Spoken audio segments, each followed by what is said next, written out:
지난 시간에 우리 기도에 대한 이야기들을 우리가 살펴보았습니다. 우리 이 제네바 교리문답은 크게 네 부분으로 구성이 되어 있다라고 얘기했습니다.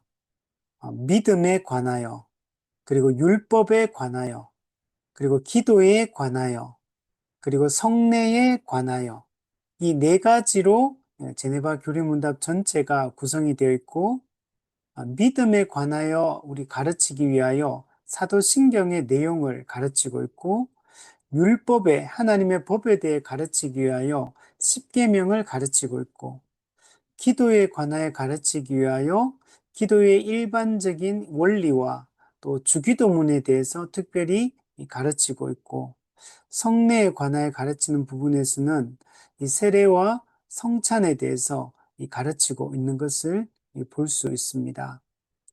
이것은 우리 기독교에서 아주 중요한 이 부분들이라고 할 수 있습니다.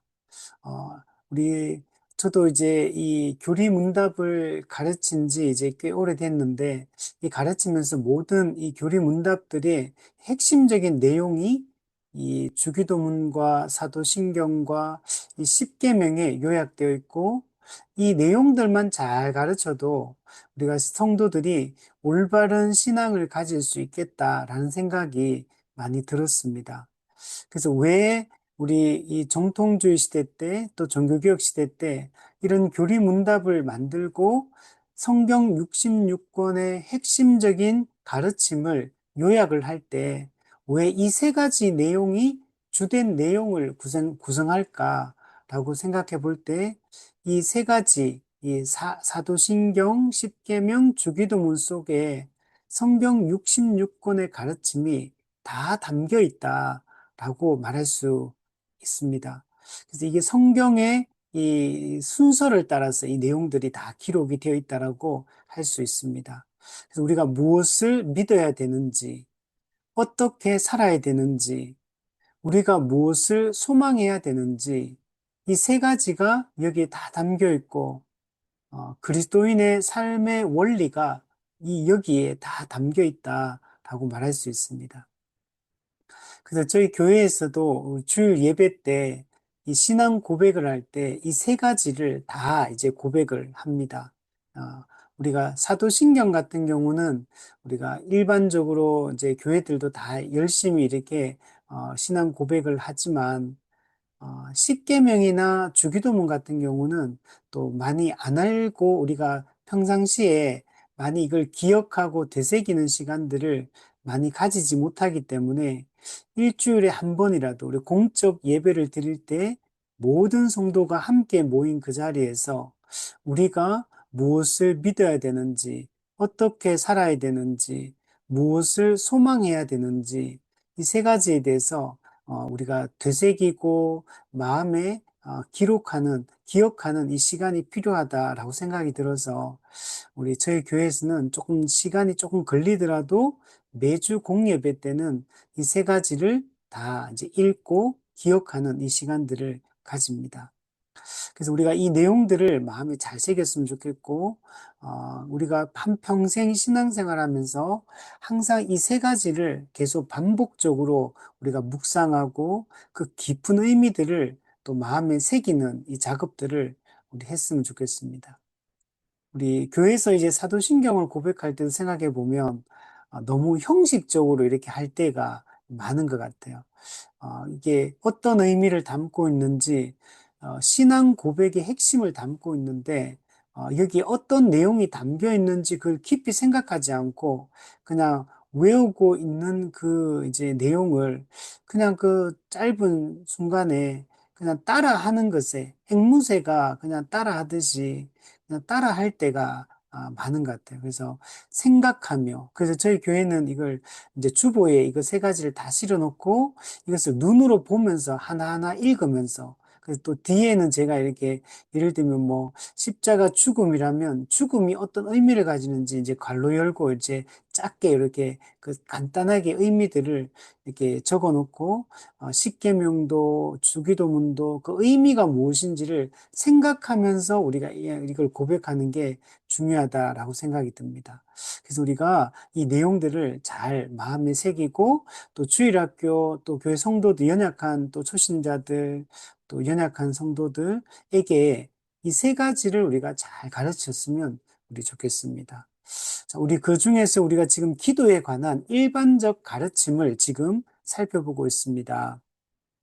이 세 번째 파트는 기도의 일반적 가르침을 먼저 가르치고 나서 그리고 나서 어떤 기도를 구체적으로 드려야 되는지 그 주기도문의 6가지 이 기도 내용을 통해서 우리가 하나님을 향한 기도 또 우리를 위한 기도 이 내용들 6가지 기도 제목 기도의 내용들을 살피면서 구체적으로 우리가 기도의 방향성, 삶의 방향성을 이렇게 알려주고 있다라고 얘기할 수 있습니다.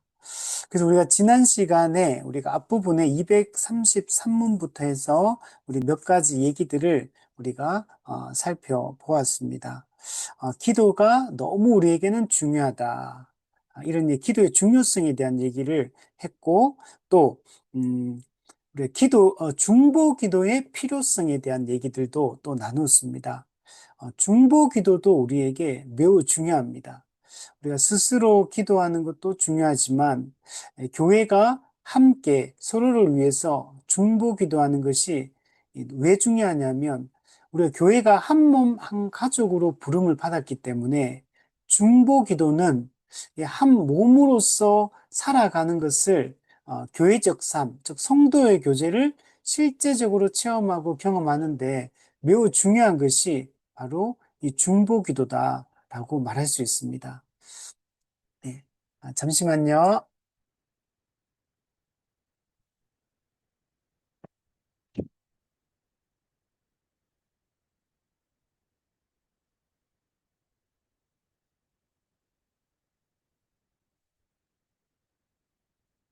네, 요즘 선거철이라서 이게 방송을 너무 크게 하는 것 같아요. 집에 있어도 이 방송 소리가 얼마나 크게 마이크 소리가 크게 들리는지. 네. 자, 그래서 기도가 중요하다. 기도의 중요성을 우리가 깊이 인식하는 게 중요하고 또 이제 중보 기도의 필요성을 또 우리가 깊이 인식하는 것이 중요하다라고 말할 수 있습니다.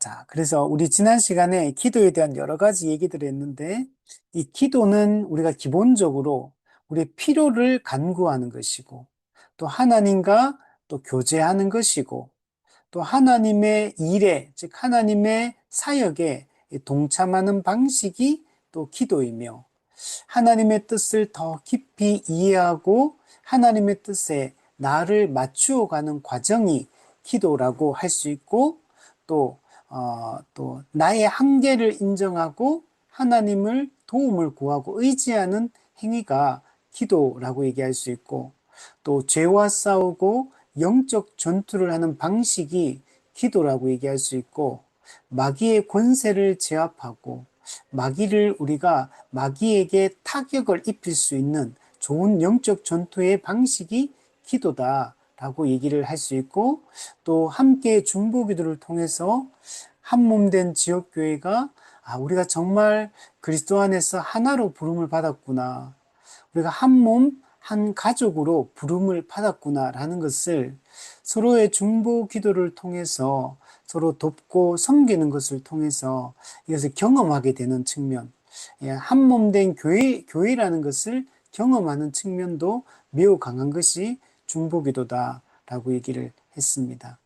그래서 교회마다 이렇게 기도를 이렇게 중보 기도함 같은 거 만들어서 거기에 기도 제목을 넣으면 성도들이 그것을 보고 또 정리해서 성도들과 기도를 공유해서 함께 기도하고 이런 일들도 하고 또 뭐 중보 기도실 이런 것도 만들어서 또 운영하기도 하고 또 교회 단톡방을 이용해서 성도들이 어떤 어려움이 있거나 또 교회적인 뭔가 기도가 필요할 때 사회적인 어떤 이슈를 위해서 우리가 또 기도를 해야 될 때 함께 뜨겁게 그 기도 제목을 나누고 기도하고 이런 것들이 되게 좋은 것 같아요.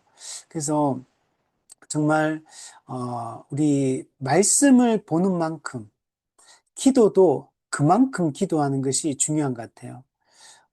저도 약간 제가 예전에 처음 하나님의 은혜를 경험하고 저는 그때는 말씀보다는 기도하는 게 그렇게 좋더라고요. 그래서 늘 매일 저녁 교회 가서 기도하고 산기도 다니고 기도원 찾아다니고 막 이렇게 기도에 막 되게 집중하는 게 제 청년 시기였는데 이제 그러다가 이제 말씀의 중요성을 깨닫고 말씀 보고 또 신학과 교리를 공부하고 또 이런 데 집중하다 보니까 기도가 약해지더라고요. 기도를 많이 안 하게 되고 자꾸 이제 말씀 보고 책 읽고 이런 쪽에 집중을 하게 되더라고요. 또 그렇게 하다 보니까, 아니구나. 이렇게 하면 안 되겠구나. 경험적으로 기도가 중요하다는 걸 또 다시 느끼게 되더라고요. 그래서 다시 기도를 회복하고, 정말 더 깊고 더 충분한 기도를 드리는 것이 정말 중요하구나. 왜 성경에서 이 말씀이 가장 물론 중요하지만, 이 말씀과 더불어 기도를 왜 이렇게 강조할까? 그 강조하는 이유를 이제 제 개인적으로 그냥 경험적으로 기도가 중요하다는 걸 많이 느끼게 되었습니다. 실제로 이 설교를 할 때도 설교 준비를 아무리 잘해도 충분히 기도하지 않고 설교단에 올라가면 설교가 계속 이게 꼬이고 막히고 또 이렇게 잘 설명도 그 순간에 설명이 잘 돼야 되는데 자꾸 말이 꼬이고 이런 것들이 많거든요. 또 이제 근데 기도를 많이 하면 기본적으로 설교자가 은혜를 받은 상태에서 하나님의 깊은 친밀한 교제를 나누면서 올라가다 보니까 이 설교를 할 때 되게 자연스럽게 말이 잘 나오고 또 설명도 잘 되고 또 적절한 이 표현이라든지 적절한 예화라든지 또 이런 것들이 잘 생각이 나고 또 이제 기도를 하고 가면 마음이 되게 담대해서 어떤 성경의 메시지를 전할 때도 되게 확신 있게 또 전달하게 되고 또 여유를 가지고 이게 논리적으로 체계적으로 이게 잘 설명도 하게 되고 이런 것들을 이제 경험하게 되더라고요. 또한 이게 우리 일상을 살아갈 때도 기도를 충분히 하면서 살아갈 때와 평상시에 기도를 많이 하지 못하고 개인적으로도 또 교회가 공동체적으로 함께 모여드리는 이 교회적 기도, 합심 기도, 여기도 우리가 열심히 하지 않을 때는 확실히 영적인 이 감이 떨어지고 담대함이 확신이 이게 약해지고 이게 이렇게 되는 것 같아요. 경험적으로 볼 때. 그래서 성경도 기도를 명령하고 있고 예수님도 기도하시고 바울도 보면은 바울이 중보 기도를 요청할 때 보면 항상 자기를 위해서 전도할 문을 열어달라고 기도하고 하나님과 깊이 있는 이 교제와 사귐을 가질 수 있도록 기도 부탁을 하는 것들을 볼 수 있습니다. 그래서 우리가 이 성경적으로도 우리 경험적으로도 또 교회사, 우리 기독교 역사를 볼 때도 기도가 얼마나 많이 강조되어지고 기도의 사람이 될 것을 요청하고 있는지를 우리가 보게 됩니다. 그래서 우리가 열심히 기도할 수 있는 우리가 되었으면 좋겠고, 그런데 이 기도라는 게 그냥 물론 이제 그냥 경험적으로 열심히 기도하는 분들도 있어요. 근데 기도는 바르게 하는 게 중요하고 기도를 성경적인 원리를 따라 잘 하는 게 저는 중요하다고 생각이 됩니다. 우리 성경에도 기도를 아무리 많이 한다 하더라도 아무리 열정적이고 간절히 기도한다 하더라도 기도가 하나님의 가르침을 벗어나서 드리는 기도라면 하나님이 듣지 않으십니다. 또 기도의 동기가 자기의 정욕을 위하여 구하고 하나님의 영광을 자기 영광을 위하여 구하고 또 성경의 가르침에 반하는 기도의 제목으로 기도를 하게 되면 그 기도는 하나님이 듣지 않으십니다. 하나님의 영광을 위하여 이웃의 유익을 위하여 또 성경의 가르침을 따라 우리가 기도하는 것이 중요하고 나의 연약함을 겸손히 내려놓고 하나님의 그 도움을 구하며 우리가 올바른 태도로 우리가 기도를 드리는 것이 매우 중요한 것 같습니다. 그래서 저는 이런 생각이 듭니다. 그냥 무작정 기도를 열심히 하는 것보다는 기도가 뭔지, 기도를 왜 해야 되는지, 기도의 유익이 무엇인지, 왜 하나님께서 기도를 명령하고 있는지, 또 어떤 내용으로 기도해야 되는지, 이것을 바르게 알고 우리가 기도하는 것이 중요하다라고 생각이 듭니다. 저희 지금 금요 강좌 때 지금 오순절 운동, 오순절주의에 대해서 제가 지금 강의를 하고 있는데, 이 오순절 운동이 일어나면서 이 교회 안에 이 기도에 이 불이 붙기 시작합니다. 오순절주의는 이 은사와 이런 기도, 특히 방언 이런 걸 강조하다 보니까 교회 안에 어떤 기도에 어떤 불이 붙는데 어떤 역할들을 분명히 했는 것은 맞는 것 같아요. 그래서 오순절 교회들을 보면 기도가 되게 뜨겁고 열정적이고 그래서 기도하는 일에 엄청 힘쓰는 것을 볼 수 있습니다. 이런 개혁파 교회들 같은 경우는 좀 약간 되게 말씀 교리 중심이 강하다 보니까 좀 기도에는 아무래도 좀 소홀하고 기도가 조금 이렇게 되게 열정적이고 간절한 기도보다는 되게 좀 이렇게 좀 맹숭맹숭한 이런 느낌이 우리 장로교는 좀 많은 것 같아요. 그래서 우리가 오순절 교회들의 이런 어떤 기도의 열정, 성령의 역동성을 이런 것들을 추구하는 것들, 이런 것도 우리가 분명히 본받아야 될 지점이라고 생각이 들고, 그래서 우리 개혁파 교회들도 좀 이런 좀 뜨겁게 기도하고, 좀 열정적으로 기도하고, 기도를 좀 충분히 오랫동안 기도할 수 있는 하나님과의 깊이 있는 교제를 사모하는 이런 분위기가 형성되는 것은 매우 중요한 것 같아요. 저는 매주 저희 교회도 이렇게 이렇게 합심해서 기도합시다. 이렇게 기도 제목 내가 하는데 기도가 조용한 거예요. 이 볼 때마다 답답함을 항상 느끼거든요. 음. 이 기도하면은 이게 기도요 또 이게 예를 들면 목회자가 목회적 기도를 할 때도 앞에서 탁 목회 기도를 탁 하면 성도 밑에서 아멘 아멘 이렇게 해야지 서로에게 이제 하나님을 향한 은혜를 간절히 사모하는 마음들이 불이 붙는데 목회적 기도를 해도 이렇게 그냥 아멘 소리가 안 들리고 막 이러면 답답하고 그렇더라고요. 저는 좀 그런 것 같아요. 이게 분명히 복음을 바르게 가르치고 교리를 잘 바르게 가르치고 또 풍성하게 가르치고 체계적으로 가르쳐서 정말 냉철한 복음에 대한 이해, 우리 그 골로새서 표현을 하면 확실한 이해의 부요함에 이르는 거. 이게 되게 중요하다고, 이게 가장 중요하다고 생각이 드는데, 근데 거기 플러스 좀 기도가 뜨겁고, 찬양이 뜨겁고, 좀 하나님을 향해서 은혜를 간절하게 사모하고, 막 은혜를 갈급해하고, 이런 것들이 저는 너무 중요하다고 생각이 들어요. 그래서 저는 저희 교회도 막 이렇게 하려고 아무리 애를 써도, 야, 이게 진짜 잘 안 돼. 그래서 저는 일부러 교회에서 이 모일 때마다 합심 기도를 많이 하거든요. 예배 중간에도 합심 기도할 때 좀 길게 하고, 좀 할 수 있으면 오후 성경 공부하기 전에도 이렇게 합심해서 기도하고, 성경 공부 끝나고 나면 또다시 합심해서 기도하고, 뭐 모임할 때마다 합심해서 기도하고, 이게 좀 불을 붙이고 싶은데, 이 불이 진짜 안 붙더라고요. 사람이 적어서 그런지, 뭐가 문제인지 모르겠어요. 기도에 왜 이렇게 불이 안 붙는지. 이게 기도의 찬양에서 이 은혜가 있어야 되거든요.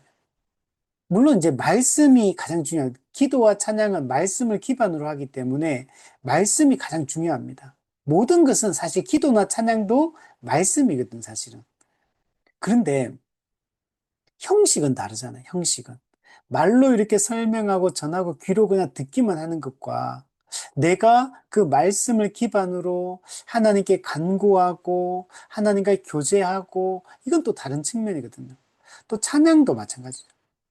이 곡조 있는 말씀인 거잖아요. 그래서 우리가 이 찬양을 할 때도 소리 내어서 뜨겁게 찬양하고 이렇게 눈을 감고 이렇게 집중해서 이렇게 찬양하고 박수를 치면서 찬양하고 성도들과 함께 찬양하는 성도들과 호흡을 맞추면서 옆에 있는 사람의 그 찬양 소리와 또 내 소리와 악기와 이런 것들이 어우러져서 이게 교향곡처럼 이렇게 또 뭐 화음을 넣을 수 있다면 찬송 부를 때도 이렇게 화음을 넣어가지고 더 풍성하고 아름다운 찬송을 우리가 드릴 수 있도록 하는 것이 저는 되게 중요하다고 생각이 들어요. 그래서 우리가 교회에서 이런 이게 기도와 이런 찬양의 이런 분위기들을 잘 형성해 나가는 것들이 매우 중요하다라고 생각이 듭니다. 자, 그래서 지난 시간에는 우리 233문부터 우리 239문까지 내용들을 우리가 한번 살펴보았고, 오늘은 240문부터 247문까지 내용들을 한번 살펴보도록 하겠습니다. 우리 240문을 한번 보시면, 이제는 하나님께 기도 드리는 방법에 대해서 말해 봅시다. 네. 기도 드리는 방법, 올바른 기도의 방법이 있다라고 얘기를 하는 겁니다. 기도는 말로 하는 것으로 충분합니까? 아니면 기도할 때 영과 마음이 같이 요구됩니까? 네. 그냥 이렇게 입술로, 혀로, 말로만 이렇게 기도를 막 하잖아요. 이걸로 충분하냐는 거예요.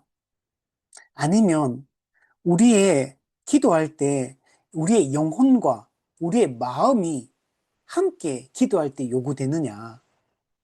이 질문합니다. 말은 어느 때나 꼭 필요한 것은 아닙니다. 그러나 영과 마음은 언제나 있어야 하는 것입니다. 자, 우리가 기도할 때 말로 하잖아요. 말로. 우리 생각하면서 말로 이렇게 기도를 이렇게 합니다. 근데 기도는 꼭 말로만 해야 되는 건 아니잖아요. 마음으로도 내가 그냥 속으로 생각하면서 기도도 할 수 있잖아요. 그죠? 그러니까 기도할 때 꼭 말로 해야 되는 건 아니에요. 근데 말은 또 말로 기도하는 것도 또 중요합니다. 안 중요한 건 아니에요. 사실은 저는 그렇게 생각하거든요. 이렇게 마음으로 그냥 속으로 생각하면서 기도하는 게 필요할 때도 있어요. 그냥 말을 막 많이 하지 말고 그냥 하나님의 말씀을 생각하고 하나님의 어떤 본질, 하나님의 성품, 하나님의 존재 이걸 생각하면서 그냥 내가 조용히 그분께 집중하는 그 말씀을 묵상하면서 집중하는 이런 시간도 되게 중요하다고 생각이 듭니다. 너무 우리가 말이 많아도 문제일 때가 있거든요. 기도할 때. 근데 기도할 때는 이렇게 침묵 기도 같은 게 좋을 때가 많아요, 사실. 그래서 침묵하면서 하나님의 성품과 하나님의 사역과 그분의 인격과 그분의 약속과 이런 것들을 생각하면서 하나님께 이게 집중하면서 이게 침묵 기도를 이게 하는 게 좋을 때도 있고. 근데 또 어떤 사람은 말로 기도 안 하는 사람이 있어요. 그냥 맨날 속으로만 기도하는 사람들. 이것도 문제가 있습니다. 반드시 여러분, 말로 표현하는 게 중요할 때가 많습니다. 그래서 우리가 생각하면서 내 솔직한 감정과 또 내 현 상태와 상황과 또 도움을 구하거나 또 하나님에 대해서 어떤 믿음의 선포를 해야 될 때도 있고 대적에 대해서 또 악한 영에 대해서 우리가 말로 선포하며 대적하는 기도를 해야 될 때도 있고 우리가 또 하나님께 약속을 기도 속에서 하나님께 약속을 올려드리기도 하고 또 말로써 하나님을 또 찬양하며 그분의 성호를 이렇게 높일 수도 있고 그러니까 말로 하는 것들도 중요하다는 거예요. 근데 이 말만 근데 하면 안 된다는 거예요. 말만. 좀 여기서 얘기하는 거는 말이 중요하고 하긴 하지만 말로만 기도하고 영혼이 담기지 않고 마음이 담기지 않는 기도를 드린다면 그거는 문제가 있다는 겁니다. 이게 무슨 말인지 이해되신지 모르겠어요. 말로 막 기도는 해요. 기도하면 우리가 입에 붙어 있는 말들이 있거든요. 그냥 아무 생각도 없어요. 그냥 우리 기도합시다. 그러면 사랑과 은혜가 충만하신 하나님 아버지 감사합니다. 그럼 막 말은 막 계속 해. 근데 생각 안 하면서 마음이 안 담겨 있어요. 우리가 그런 말 하잖아요. 아, 네 말에는 영혼이 안 담겨 있다. 이런 말 하잖아요. 영혼이 담기지 않는 말, 내 진심이 담겨 있지 않는 말, 내 진솔한 마음이 안 담겨 있는 말, 할 수 있잖아요.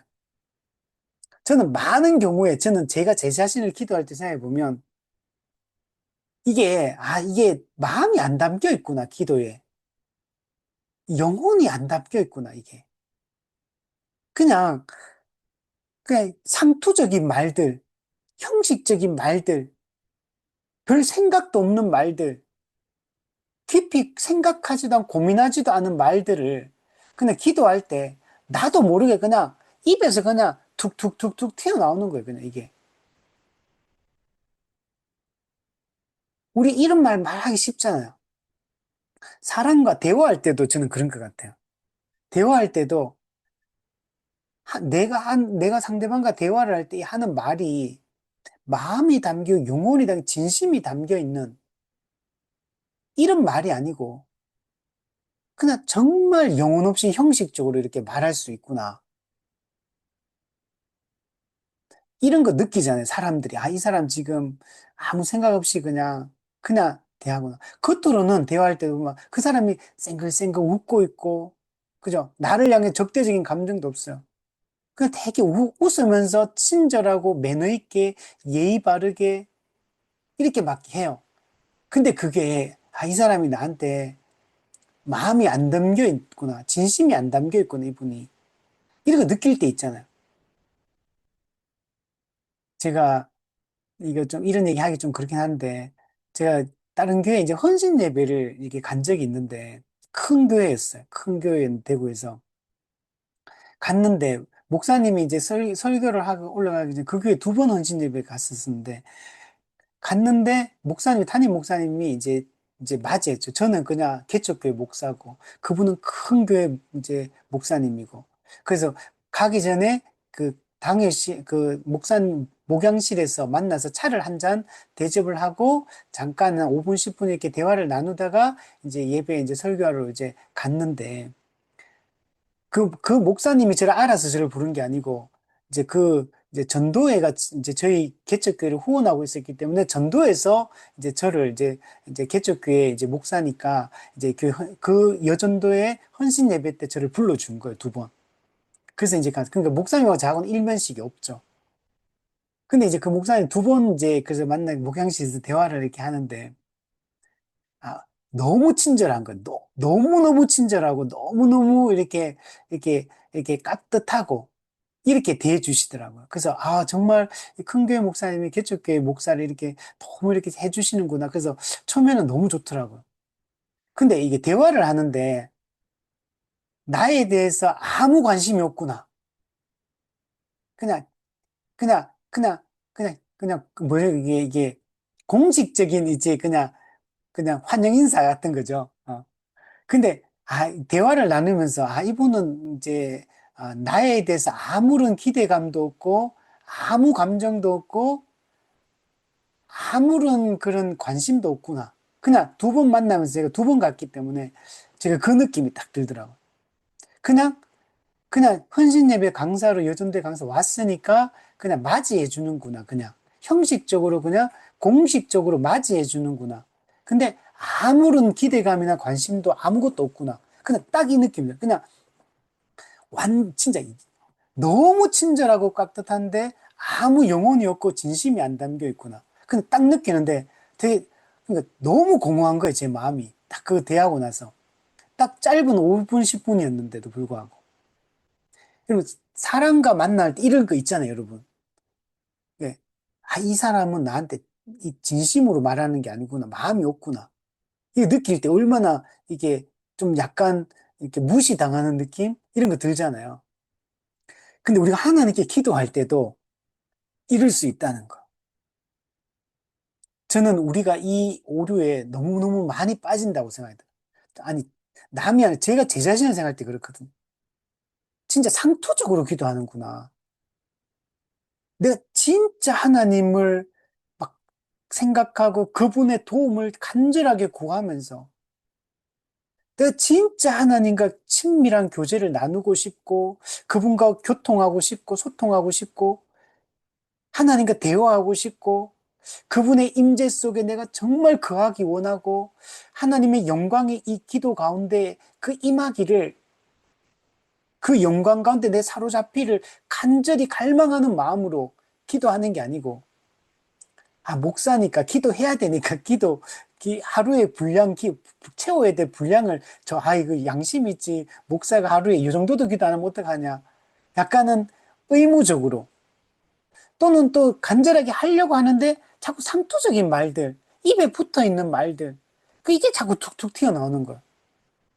한마디를 하더라도 내 진짜 속 마음을 담아서 진심을 담아서 하나님께 힘들면 힘들다, 기쁘면 기쁘다, 감사하면 감사하다, 하나님 도와달라면 도와주십시오.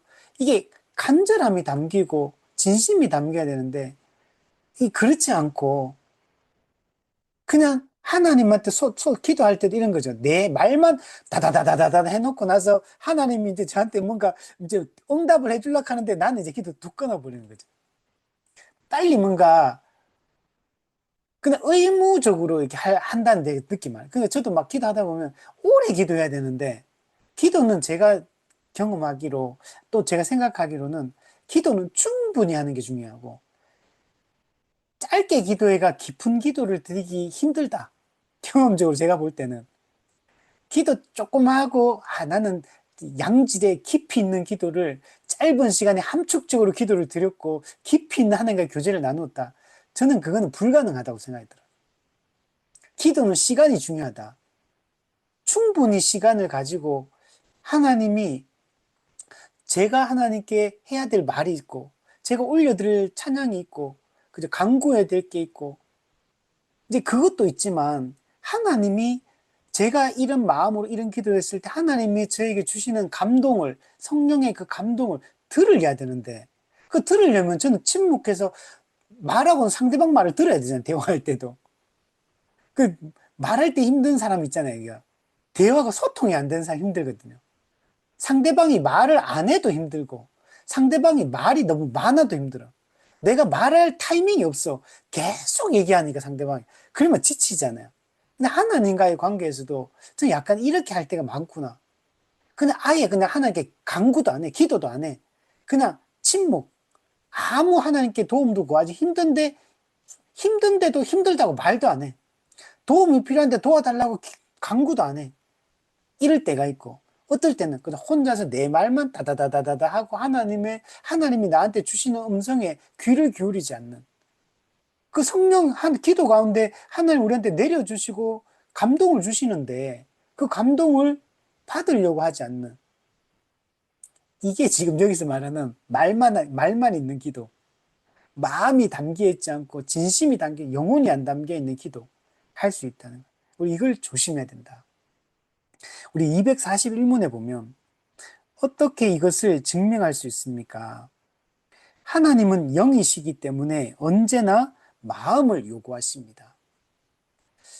하나님은 우리가 행동으로 또는 어떤 말로 기도하고 이런 걸 했다 하더라도 우리의 마음이 없으면 안 된다는 거예요. 하나님과의 교제가 문제되는 기도에 있어서는 특히 더 이 마음이 요구된다는 거예요. 자, 이게 중요해요. 기도는 뭐냐면 인격이신 하나님과 인격인 사람이 교제하는 시간이거든요. 인격적인 만남을 가지고 인격적인 교제를 나누는 시간인데 마음이 안 담겨 있으면 이 기도가 영혼의 대화라고 했는데 하나님과의 이 영혼의 대화가 안 이루어지는 거죠. 형식적인, 상투적인 기도에 말만 쏟아내는 그냥 내 할 말만 다다다 하는 이런 소통이 이루어지지 않는 이런 기도라면 이건 잘못됐다는 거예요. 기도 자체가 하는 인격과 인격의 만남이고 인격과 인격의 교제를 나누는 시간이기 때문에 여기는 말만이 아니라 마음이 담기고 영혼이 담기는 이것이 중요하다는 겁니다. 그래서 형식적이고 어떤 기계적인 기도, 이런 기도는 하나님 앞에 상달되지 않는 기도인 거죠. 그냥 일방적으로 내 말만 하고 그냥 딱 끝내버리는 기도라면 이거는 올바른 인격적 교제가 이루어지는 기도가 아니라 우리 기독교의 하나님은 이번 이방 이 다양한 다신교에서 말하는 이방 종교들에서 말하는 비인격적인 신과의 그런 소통이 아니라는 겁니다. 다른 종교는 그 기계적이요. 그 어떤 조건이 있고 신이 요구하는 조건만 만족되어지면 신과의 나와의 인격적 교제, 인격적 도덕적 관계 이런 것들이 요구되지 않습니다. 근데 신이 요구하는 요구 조건만 잘 갖춰주면 되는 거예요. 비인격적인 것. 근데 기독교 하나님은 철저하게 인격적인 하나님이에요. 우리가 사람이 하나님 형상으로 받았다라고 할 때, 그 하나님의 형상, 그 이미지 속에는 우리가 받은 게 뭐냐면, 지정의, 이 인격인 거예요, 인격. 우리는 영이신 하나님처럼 우리도 영을 가지고 있어요. 영혼이 있어요. 우리는 생각하는 사람이고, 의지를 가지고 있고, 정서적인 부분, 감정적인 부분을 가지고 있는 분. 하나님도 그렇고, 우리 사람도 그런 존재예요. 그래서 아까 전에 얘기했잖아요. 그 아까 저 헌신님이 갔을 때 그 목사님이 저한테 너무 친절하게 깍듯하게 예의를 갖춰서 해주셨고 충분히 또 이렇게 사례도 충분히 많이 해주셨어요. 그 설교할 때는 좀 좋죠. 성도들의 설교할 수 있는 기회를 주셨으니까 너무 감사하죠. 그렇지만 다른 부분은 다 좋았지만 다 너무너무 잘 해주셨지만 근데 인격적인 그 목사님과는 소통이 이루어진다는 느낌?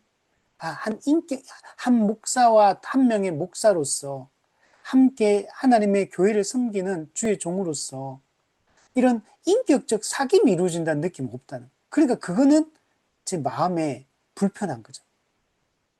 무시당한 것 같고. 그죠? 이것처럼 우리가 근데 그 사람과의 관계에서도 우리가 이런 하나님과의 관계에서 우리가 하나님은 우리를 무시하지 않는데 우리가 하나님을 무시하고 우리가 하나님을 왕따시키고 우리가 하나님께 무관심하고 이렇게 기도를 할 수 있다는 것. 그래서 기도는 철저하게 인격과 인격의 만남이라는 걸 우리가 깊이 생각해야 돼요. 우리가 사람을 만났는데 그렇잖아요. 사람 만나가지고 커피숍에 만나가지고 이제 대화를 이렇게 하는데 자꾸 시계 쳐다보고 자꾸 핸드폰 꺼내가 쳐다보고 내가 대화하는데 딴 생각하고 먼 산 바라보고 있고 내 말에 귀를 기울이지 않고 그리고 막 시계 자꾸 보면서 막 급한 거 빨리 가야 되는 것처럼 만나가지고 뭔가 인격적 교제를 하려고 만났는데 자꾸 제 10분 후에 가야 됩니다. 약속 있습니다. 이러면 얼마나 기분이 나쁘겠습니까? 근데 우리가 하나님께 기도하는데 하나님 5분 만에 기도 끝내야 됩니다. 저 5분 후에 약속 있습니다. 빨리 가야 됩니다. 제 할 말만 하고 가겠습니다. 다다다다다 하고 5분 만에 끝. 하나님은 저한테 아무 말도 할 기회도 안 주고 우리가 이렇게 기도한다는 거죠. 내가 정한 기도 시간 10분, 저 10분 했죠? 끝! 오늘 잘했죠? 이렇게. 아니, 인격과 인격의 만남이, 그죠? 우리가 예를 들면 사람을 만나도, 제가 다음 약속이 30분밖에 시간이 안 될 것 같습니다. 이렇게 하더라도, 그죠? 30분 만에 그렇다고 해서 그게 다다다다 다 이루어지는 게 아니잖아요. 될 수도 있지만, 그런 깊이 있는 교제가 안 이루어질 수도 있잖아요. 그래서 우리가 사람을 만날 때는, 그죠? 물론 바쁠 때는 어쩔 수 없겠지만, 그 약간의 여유를 가지고 만나서, 좀, 나는 할 말을 다 할 수 있지만, 상대방도 하고, 나한테 할 말이 있고, 뭐 여유를 줘야 되거든요. 그 4시간, 요까지밖에 안 돼. 요거 딱 이렇게 교제라는 건 그렇게 할 수 없잖아요. 근데 우리가 하나님과의 교제를 할 때는 이런 식으로 한다는 거. 너무 그러니까 우리가 기도할 때는 내가 하나님께 말해야 될 때가 있고, 하나님께 말씀을 내가 귀를 기울이고 집중해서 좀 듣고, 그죠? 또 내 자신을 돌아보고, 하나님의 마음을 느끼고, 이런 시간들이 필요하다는. 그렇기 때문에 기도를 하는 게 마음이 안 담겨 있고 영혼이 안 담겨 있으면 안 된다. 인격적인 이 기도가 돼야 된다. 이게 중요하다는 거예요. 뒤에 보시면 하나님께서는 당신에게 진실하게 기도하는 사람에게만 가까이 하시겠다고 약속하셨습니다. 반면에 하나님께서는 마음의 동반 없이 위선적으로 기도하는 모든 사람들을 저주하십니다.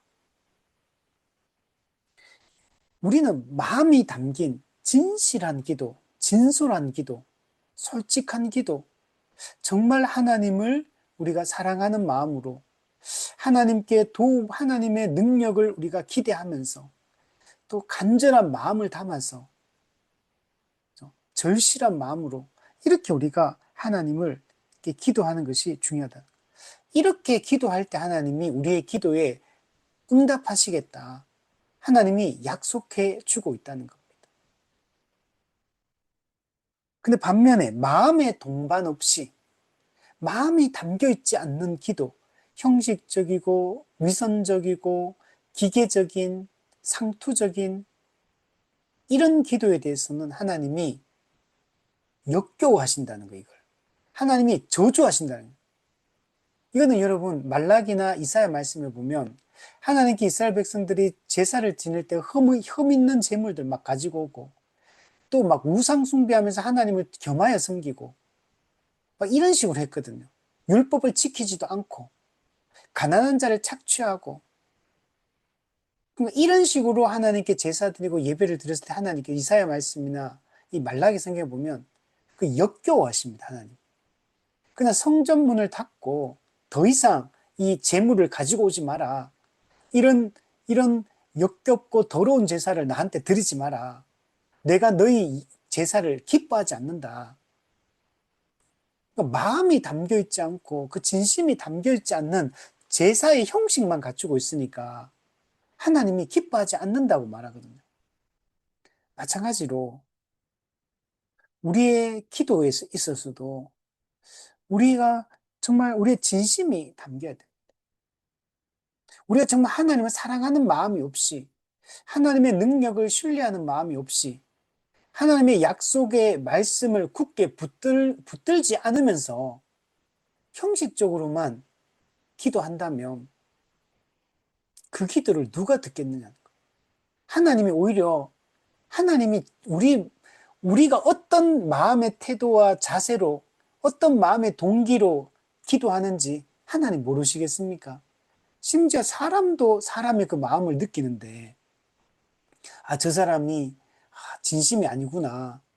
그냥 형식적으로 말하는구나. 그걸 사람도 느끼는데 하나님이 우리의 마음을 모르시겠습니까?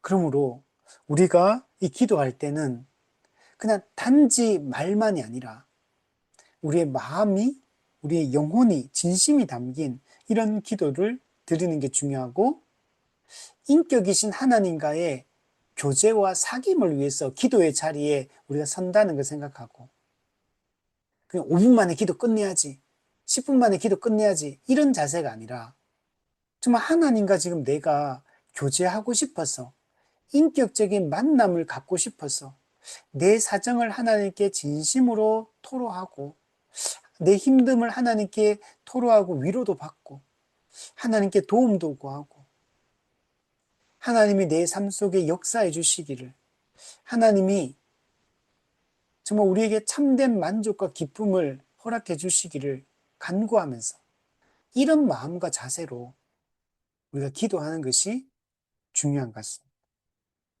우리 242문을 보면 그러므로 입으로만 행해지는 기도들은 모두 무익하다는 말이군요.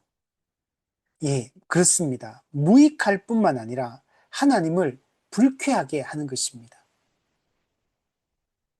그러니까 하나님이 단지 우리가 기도라는 행위를 했다고 무조건 기뻐하는 게 아니라는 겁니다. 기도의 내용이 하나님의 뜻에 반하는 기도의 내용을 할 수 있잖아요. 우리의 기도의 동기가 하나님께 영광이 되지 않고 자기의 영광을 위해서 기도할 수 있잖아요. 하나님을 여러분, 이런 위선적인 기도, 형식적인 기도, 진심이 담겨 있지 않은 기도, 마음과 영혼이 담겨 있지 않는 기도는 그냥 이거는 하나님의 영광을 위해 드리는 기도도 아니오. 이웃의 유익을 위해 기도 드리는 것도 아니고, 우리가 정말 하나의 바로 서기 위해서 드리는 기도도 아니에요, 이거는. 그냥 내 욕망을 채우려고 하는 거예요. 내 영광을 위해서 하나님을 도구로 이용하려고 하는 겁니다. 여기는 인격적인 만남과 교제가 없어요. 우리가, 우리 무신론자들이 어려운 일 당하면 막 그러잖아요. 하나님, 예수님, 부처님, 알라 신이시여, 이름 없는 신이시여, 나를 도와주시옵소서. 이렇게 기도하잖아요. 그게 하나님이어도 그 사람한테 상관없고, 부처님이어도 상관없고, 알라 신이어도 상관없고, 태양신이어도 상관없고, 그게 뭐 사자고 곰이고 소여도 상관없어요. 현재 내 상황에 내 문제를 해결해 주기만 하면 되는 거예요. 현재 내가 원하는 걸, 내 욕구를 채워주기만 하면 되는 거죠.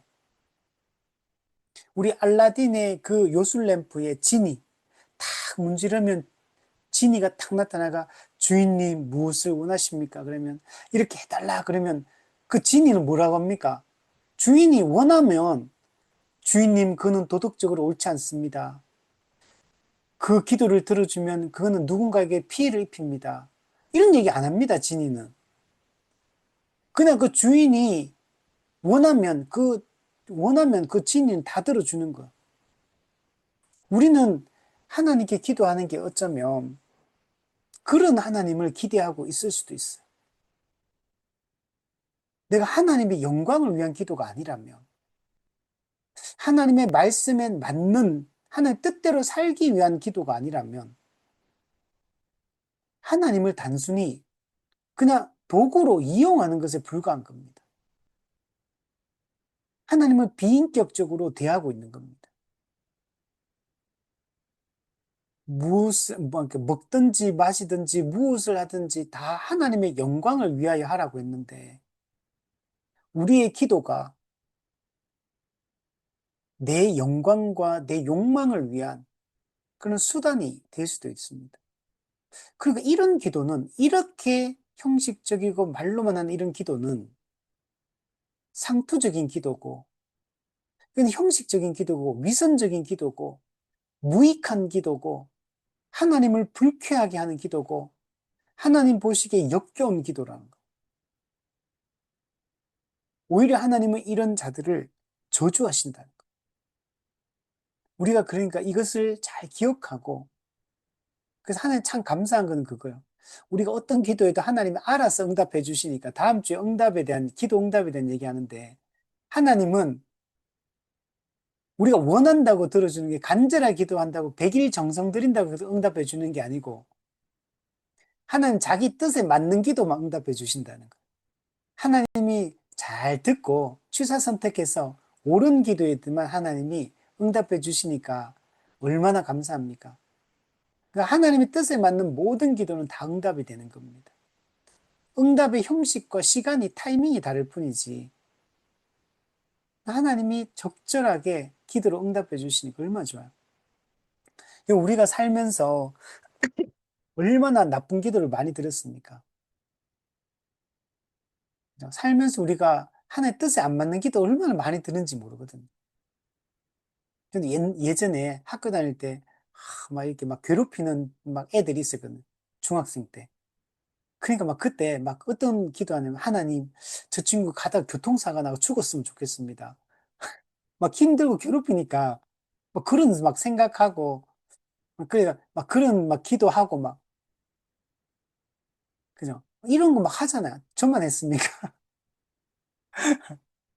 지금 그런 마음이 들더라고, 진짜. 막 괴롭히니까, 막 약간, 막 학폭 이런 건 아닌데, 옛날에 그런 거 막 괴롭히고 많이 하잖아요.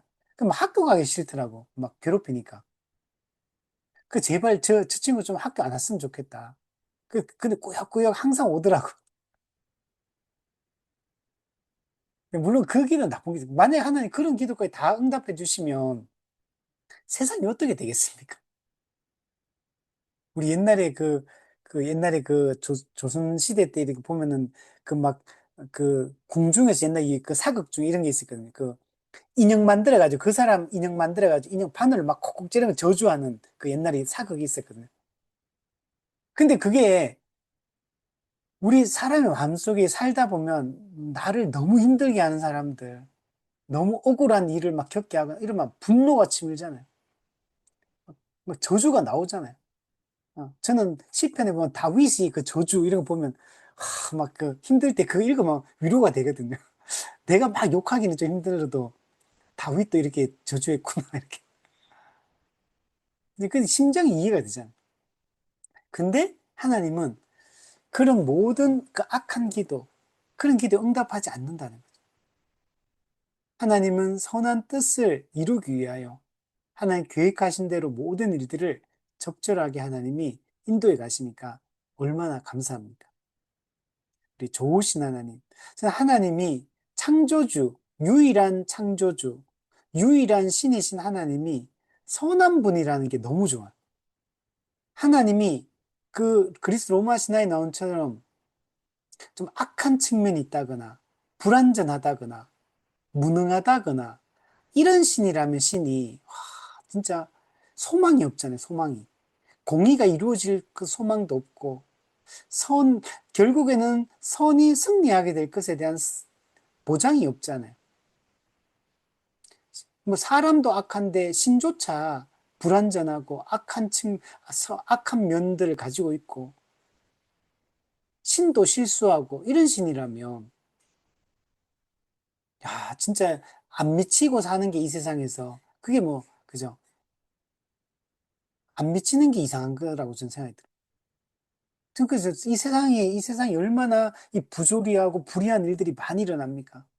막 뉴스 이렇게 보고 막 일어나는 역사적인 사건들 보고 막 들어가서 보다 보면 와 정말 이런 일들이 일어나는구나 현실에서 이렇게 악한 짓들이 이루어지고 이렇게 이 권선징악이 이루어지지 않는 것들을 불의가 오히려 이기는 것을 보게 되고 그것이 오랫동안 정의가 바로잡히지 않고 이런 거 보면 야 정말 미치고 팔짝 뛸 일이죠 진짜.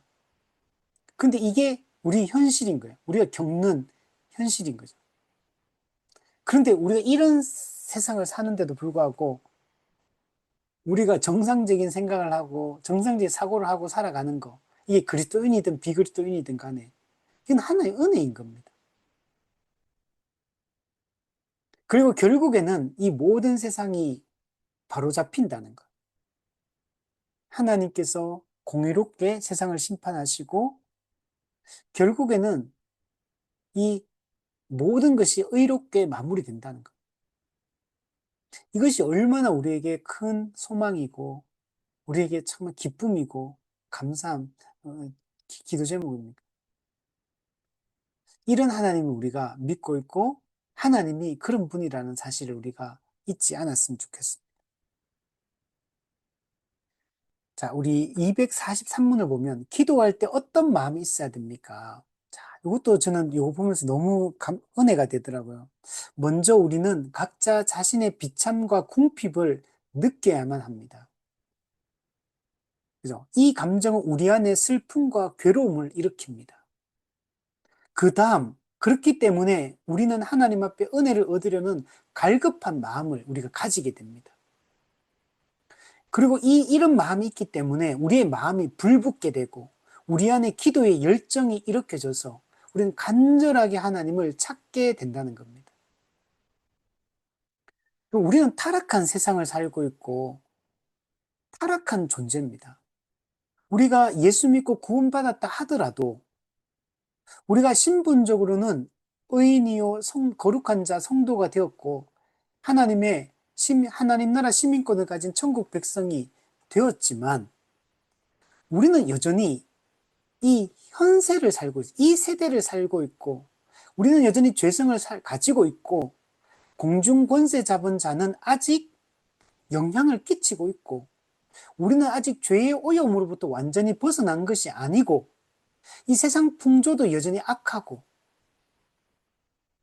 이런 세상을 우리가 살고 있다는 것. 자, 이런 세상을 살고 있기 때문에 우리가 이런 세상 속에서 비그리스도인은 더더욱더 이 죄의 고통을 더 많이 느끼고 죄의 비참을 느끼고 성도라 할지라도 우리가 천국을 이미만 한 날 누리고 있지만 여전히 죄로 인해서 우리 느끼는 이 비참함, 이 궁핍함, 이 부조리함, 이 악함, 우리의 부족함, 우리의 연약함, 이 모든 것을 우리는 다 느끼고 경험하며 살고 있어요.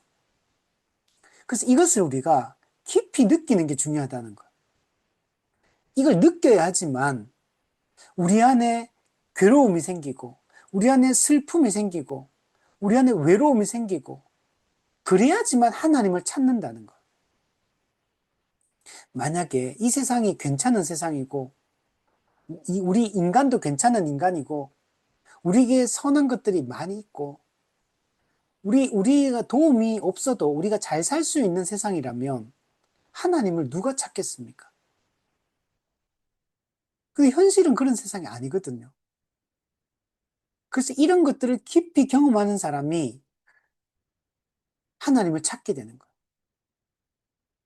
부조리하고 정의가 굽는 것에 대해서 이 안타까움과 분노가 일어나야 돼요. 이 연약한 자들이, 이 가난한 사람들이 소외받고 고통당하고 착취당하고 괴롭힘을 당하고 억울한 일을 당하고 또 내가 또 누군가가 그런 걸 볼 때 안타까움이 일어나고 슬픔이 일어나야 되고 이런 세상을 살아가는 이 인간의 이 상황에 대해서 이 비참함을 느껴야 돼요. 그리고 여기에 대해서 정말 이 상황이 개선되기를, 인간이 새로워지기를, 우리의 삶의 이 구조가 바뀌기를 그 갈망하고 열망하는 마음이 있어야 돼요. 이게 개인의 삶에서도 그렇고, 우리 가정적으로도 그렇고, 사회적으로도, 국가적으로도 이 변화에 대한 이 갈망이 있어야 돼요. 우리 이제 다음 주입니까? 이제 대통령 선거를 하는데, 우리가 여기에 대해서도 간절함이 있어야 돼요. 얼마나 지금 힘들고 어려운 사람들이 많습니까? 변화에 대한, 이 개혁에 대한 이 갈망이 있어야 돼요. 그래서 우리가 이 선거를 위해서 기도하고, 우리가 또 어떤 누구를 뽑아야 될지 깊이 또 우리 생각하고, 또 공부하고, 또 누가 올바른 성경적 정책을, 올바른 이 통치의 원리를 가지고 살아왔는 사람인지를 우리가 따져야 되는 거예요. 저는 투표 안 하는 사람도 있잖아요. 무책임한 겁니다. 우리는 선거권, 피선거권을 가지고 있고, 우리가 그 의무인 겁니다, 그거는. 국민이 국가의 이 보호를 받고 있고, 국가를 통해서 우리가 얼마나 많은 혜택을 누리고 하는데, 우리가 국가가 나한테 해준 게 뭐냐? 여러분, 대한민국 국적을 이제 잃어버리면, 대한민국 국민으로 사는 게 얼마나 복된 건지 우리가 알게 되는 거죠. 국가가 나한테 해준 게 없다고요? 우리에게 살아갈 수 있는 사회 보장과, 그죠? 보호와, 우리 대한민국 국민으로서의 기본권을, 권리를 다 누리고 있잖아요, 지금. 우리 의료 보장을 받고 있고, 얼마나 많은 혜택을 누리고 있습니까? 그러면 우리가 혜택을 누리고, 우리가 권리를 누렸다면 의무를 해야 되는 거예요. 그래서 반드시 우리가 누구를 찍으라가 아니라 반드시 국민으로서의 그 투표권을 행사를 하는 것이 너무나 바람직하고 국가의 제도는 하나님이 세운 제도이기 때문에 우리가 이런 거 하나하나를 바르게 시행하는 것들이 매우 중요하다는 거. 근데 아무나 찍어서는 안 되는 거잖아요.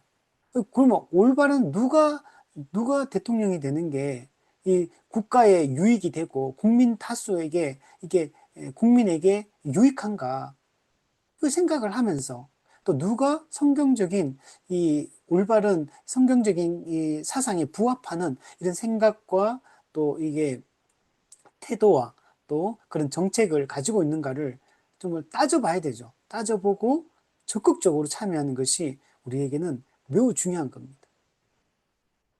그래서 우리가 이 나라를 위해서도 정말 간절하게 기도하고, 그죠? 우리가 올바르게 이 국가가 운영되도록. 왜냐하면 이게 왜 중요하냐면 성경에 보면 우리가 고요하고 안정된 이 사회 구조가 돼야지만 신앙생활을 잘할 수 있습니다.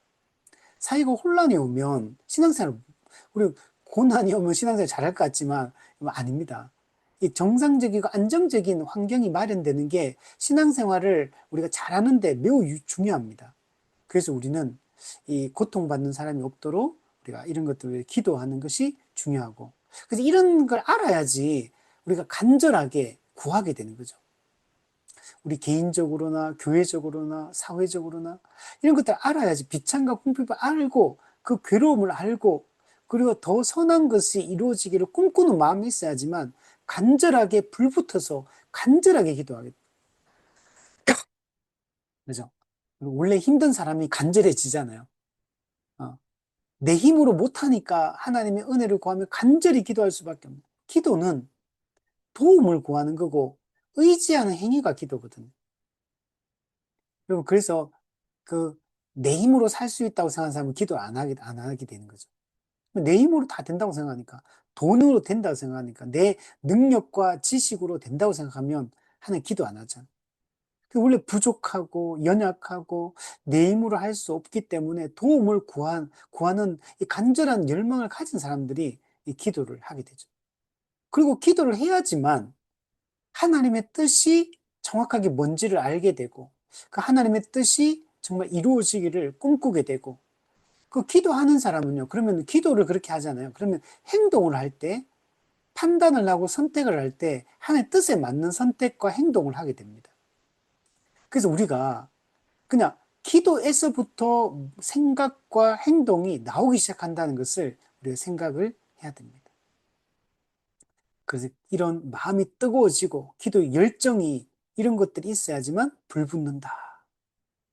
244문을 보면 이것은 우리의 본성으로부터 나오는 것입니까? 아니면 하나님의 은혜로부터 나오는 것입니까? 네. 우리 본성으로부터는 이런 선한 게 나올 수 없어요. 우리의 이런 기도의 올바른 자세들이 하나님의 은혜로부터 사실 나오는 겁니다. 우리 인간은 너무나 어리석기 때문에 하나님께서 역사하셔야지만 이런 올바른 기도의 태도가 우리에게 나오게 됩니다. 저는 정말 그런 것 같아요. 기도가 내가 막 기도의 중요성을 깨닫고 내가 기도하려고 막 의지적으로 노력하잖아요. 근데 참 기도가 잘 안 돼요. 말씀 보는 것도 기도하는 것도 예배 드리는 것도 찬송하는 것도 이거는 은혜가 없으면 안 돼요. 왜? 인간의 본성이 안 맞는 거기 때문에 은혜가 없으면 이런 것들이 안 되게 돼 있습니다. 마찬가지로 이 기도도 하나님을 의지하고 하나님의 도움을 구하며 하나님을 간절히 찾는 이런 기도의 자세는 하나님이 역사하시고 은혜를 베풀어 주실 때만 우리가 정말 기도의 자리로 들어가서 지속적으로, 정기적으로, 충분하게 기도를 할 수 있는 힘이 생기는 겁니다. 사도 바울도 그래서 로마서 8장에서 이런 얘기를 합니다. 성령께서 우리의 연약함을 도우시나니 우리는 마땅히 기도할 바를 알지 못하나. 우리 사람 어떻냐 하면 너무 연약하고 부족해요. 너무나 무지해요. 그래서 우리는 기도할 바를 모릅니다. 뭘 기도해야 되는지, 어떻게 기도해야 되는지, 기도의 방향이 무엇인지 몰라요. 왜? 우리가 연약하기 때문에. 그래서 성령께서 우리의 연약함을 도와주시는 겁니다. 그래서 성령께서 말할 수 없는 탄식으로 우리를 위하여 친히 간구해 주시는 겁니다. 그러니까 성령께서 직접 우리를 위해서 그냥 친히 간구해 주시는 겁니다. 우리의 진정한 필요가 무엇인지, 우리가 어떻게 되어야 되는지 우리는 몰라요. 성령께서 친히 우리에게 기도해 주신다는 거예요. 근데 이 말은 이런 의미만 있는 게 아니고 성령께서 우리에게 기도할 바를 알지 못하니까 우리에게 뭘 기도해야 되는지를 알려주시기도 합니다. 그죠? 그래서 아까도 말했지만 사람은 어리석어서 어떤 게 하나님의 뜻인지 잘 분별을 못해요. 인간의 타락한 욕망이 자꾸 하나님의 뜻에 안 맞는 기도를 자꾸 하게 만들고 막 그렇거든요. 근데 성령께서 말씀으로 하나님이 기뻐하는 올바른 기도가 뭔지를 우리에게 알려주시고 우리로 하여금 그 기도를 하게끔 인도하십니다. 그래서 여러분, 기도를 많이 성경의 가르침을 기반으로 성령을 의지하여 기도를 많이 하면 할수록 우리가 더 올바른 기도를 드리게 됩니다. 그리고 그 기도에 깊이 있는 기도, 하나님과 친밀한 교제를 실제적으로 나누는 기도, 이런 기도, 즐거운 기도. 그러니까 기도가 이제 기쁘고 즐겁고 행복한 시간이 되는 거죠. 빨리 끝내고 싶은 시간이 아니라 자꾸 기도하고 싶은 시간을 자꾸 만들고 싶은 이런 마음이 자꾸 들게끔 하죠. 제가 처음에 하나님 은혜를 받고 기도하는 시간이 저는 너무 좋더라고요. 찬송 부르고 기도하는 시간이. 그래서 처음에 청년 때 제가 하나님 만나고 나서 좀 매일 교회 가서 기도했거든요. 근데 기도하는 시간이 제일 중요해요. 예배 드리고 주일날도 예배 드리고 나면 항상 기도할 공간을 저는 찾아서 다녔거든요. 근데 기도할 수 있는 공간이 잘 교회가 많지가 않더라고요. 이게 조용하게 좀 편하게 좀 방해 안 받고 드릴 수 있는 공간이 많지가 않더라고요. 그래서 저는 항상 그런 시간들을 찾았거든요. 왜냐면 그 시간이 너무 즐겁고 행복했기 때문에. 그래서 그때 제가 이제 처음에 방언받고 이제 하나님 만나고 기도할 때 기도하면은 1시간, 2시간 뭐 이렇게 가는 게 시간 가는 줄 모르고 정말 기도했거든요. 그 새벽 기도도 제가 그 청년 때 막 교회까지 엄청 멀었거든요. 한 30분 이상 걸어가야 되는데 새벽에 일어나가 걸어서 새벽 기도 가고 그 새벽 기도 가서 기도하면 막 성도들 그때 큰 교회 다녔었는데 청년 때 그 성도들 다 가면 정말 마지막에 남는 사람이 항상 저하고 우리 담당 청년부 목사님하고 그 권사님 집사님 몇 분 항상 거의 마지막 순간 되면은 이제 그렇게 사람이 항상 남더라고.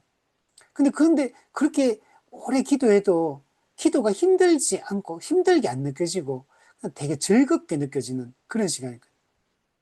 근데 그게 제가 신대원 가고 막 사역하고 막 그러면서 이런 게 점점 약해지더라고요. 그러면서 이제 기도가 지금은 그렇게 옛날처럼 기도가 안 돼요. 그때는 그렇게 기도했는데 지금은 정말 그래서 제가 제일 많이 고민한 부분 중에 하나가 이렇게 기도가 옛날에는 기도하면 정말 기쁘고 눈물 나고 이렇게 막 기도하는 시간 그 자체가 즐거워서 항상 기도할 공간을 찾아다니고 지금은 기도할 공간이 너무 많고 언제든지 교회 가가 혼자서 뭐 몇 시간이고 기도할 수 있는데 그게 안 되더라고요. 그런 마음이 안 되고. 그래서 저도 그래서 이 부분이 지금 제가 큰 고민이고 빨리 기도를 회복하고 눈물을 회복하는 게 정말 필요한 이런 순간을 저도 지금 지나고 있어요. 그리고 빌립보스 2장에도 보면 너희 안에 행하시는 이는 하나님이시니 자기의 기쁘신 뜻을 위하여 너희에게 소원을 두고 행하게 하시나니 이런 간절하고 열정적이고 은혜를 사모하는 이런 갈급한 기도 또 하나님과 친밀한 교제를 나누는 이 기쁨의 기도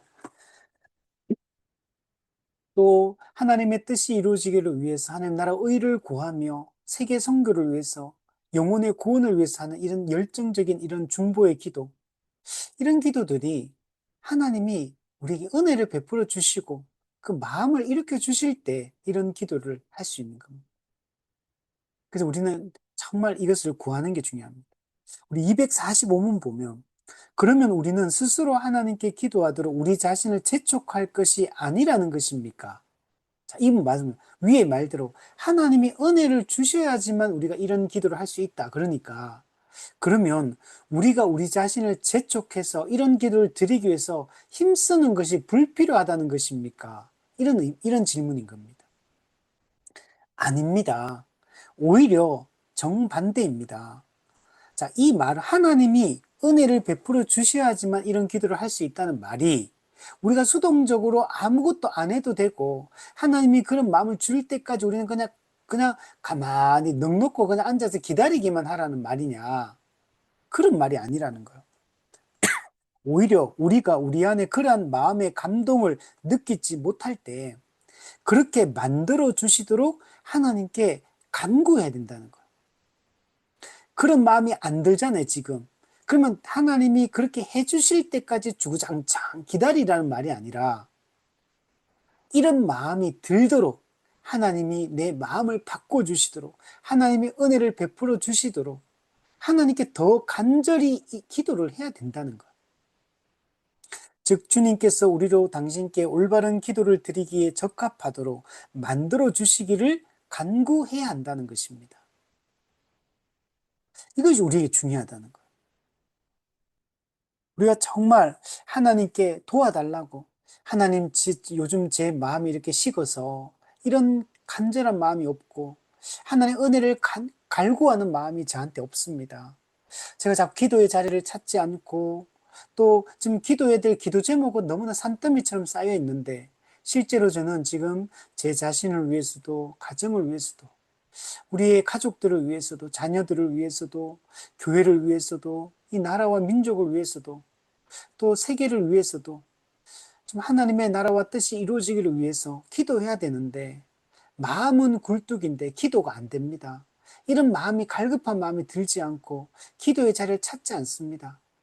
너무나 지금 게으르게 시간만 낭비하고 있습니다. 하나님 이 기도의 마음을 주십시오. 하나님 간절하게 기도할 수 있도록 제 마음을 일으켜 주십시오. 하나님 뜨거운 눈물을 주시고 안타까운 마음을 주시고 애통한 마음을 주십시오. 이렇게 우리가 간구해야 된다는 거예요.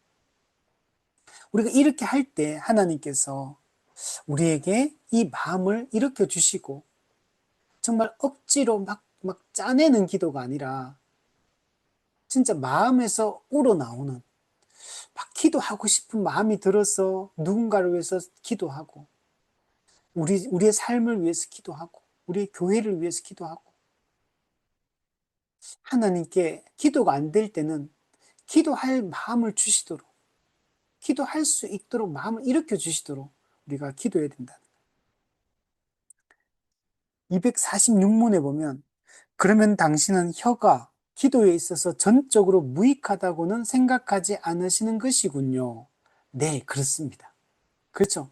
우리가 앞부분에서 말로, 혀로 기도, 마음 없이, 영혼 없이 하는 기도가 문제라는 거지. 그러면 그런 기도를 하지 말라는 얘기가 아니죠. 우리는 더 많이, 더 뜨겁게 말로, 혀로 기도해야 되죠. 어떤 경우에 혀는 영을 도와줍니다. 우리가 말로써 우리가 이런 뜨거운 마음이 안 들더라도 자꾸 말로써 생각하면서 하나님의 은혜를 구하며 하나님의 뜻에 맞는 기도를 자꾸 간절하게 열심히 하면요. 우리의 영혼이 불이 붙기 시작하는 거예요. 우리의 영혼은 항상 뜨거운 게 아니거든요. 우리가 은혜의 방편을 부지런히 사용하고 있지 않고 예배의 자리를 우리가 열심히 나가지 않고 성도의 교제를 열심히 하지 않으면 말씀을 열심히 보지 않으면요. 우리 마음도 식고 우리 혀도 식지만 우리 영혼도 식어요. 그래서 우리의 혀로 이렇게 하나님을 찾고 나아가는 이런 노력이 우리 영혼을 일깨우고 우리의 마음을 북돋우는 이런 역할들을 하게 된다는 겁니다. 그래서 그 혀가 영을 도와주고 영을 붙들어 굳게 해주어서 하나님에게서 쉽게 벗어나는 일이 없도록 우리에게 합니다. 그 밖에도 혀는 다른 모든 지체들보다 뛰어나게 하나님께 영광을 돌리기 위해 창조되었으므로 모든 방법을 다하여 이 목적을 위하여 쓰이는 것은 참으로 합당합니다. 말이라는 것은 다른 것보다 훨씬 더 직접적인 거예요, 이게.